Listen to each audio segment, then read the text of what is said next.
I'd say Panama City is it's a smaller town. There's a ton of waterfront here. It's almost its own little peninsula. It's really a boater's paradise.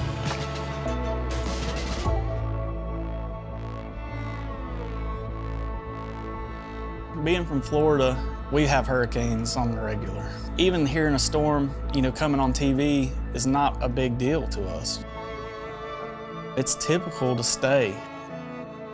And that's kind of just the mindset that a lot of Floridians have towards hurricanes. Nobody left. It caught everybody off guard. There was very little advance notice as to how intense the storm was going to be.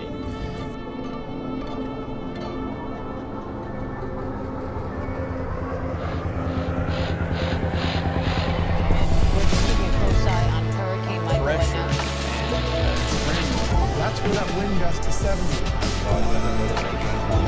This isn't the type So it is gearing up to potentially be the strongest storm ever to hit the Florida Panhandle.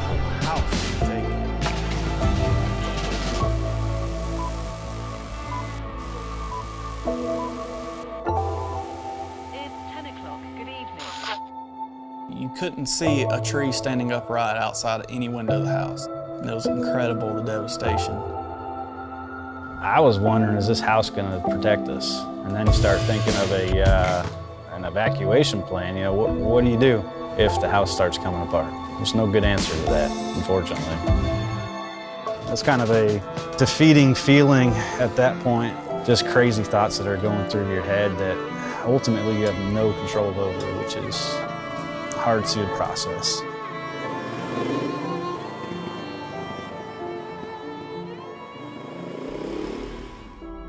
After the storm, words can't describe after the storm. It's almost like you're in this alternate reality. As soon as the storm dissipated, I was out there cutting. Nobody could prepare for anything like this, and nobody's ever seen anything like this. You would go 2 houses down and a house would be flattened or demolished, and then skip over one and it was like it was untouched. I cut my way to Mom and Dad's house first. I just needed to see my family. There was no cell service. You can't dial 911. I knew that the power and the lights and life was not gonna come back online as normal for many weeks to come. 90% of the structures in this county were compromised, and there's just not enough people to do all the work. So instead of just waiting around at home, I picked up with anytime tree removal and started cutting trees off houses. We worked 7 days a week for a long time. Most every metal building in Panama City got just leveled, and I didn't think this one was going to be an exception.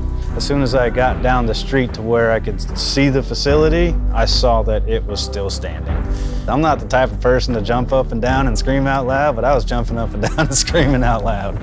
I was so very excited. Obviously, nothing got through the storm unscathed, and we've had a lot of damage and a lot of repairs to do, but we're here.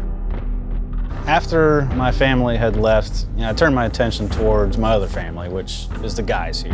I need to make sure they're okay and to take an assessment of who needs what and make sure that everyone is going to live till we get life back on track.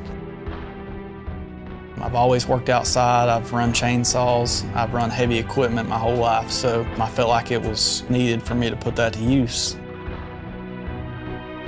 Brunswick and Land and Sea had sent us some supplies, including tarps.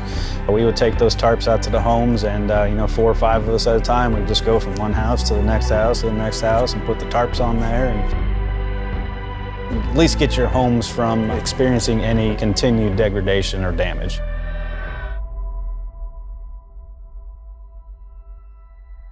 We're 6 months out since the storm, and I haven't got everything put back together yet. But all things considered, we were very, very blessed. We're living a lot better than a lot of people.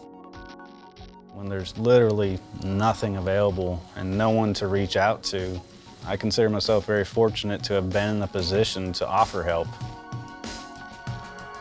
Stuff is just stuff, you know. People are what's important that can never be taken away. I know sometimes you kind of have to have some of the bad to make you appreciate the good.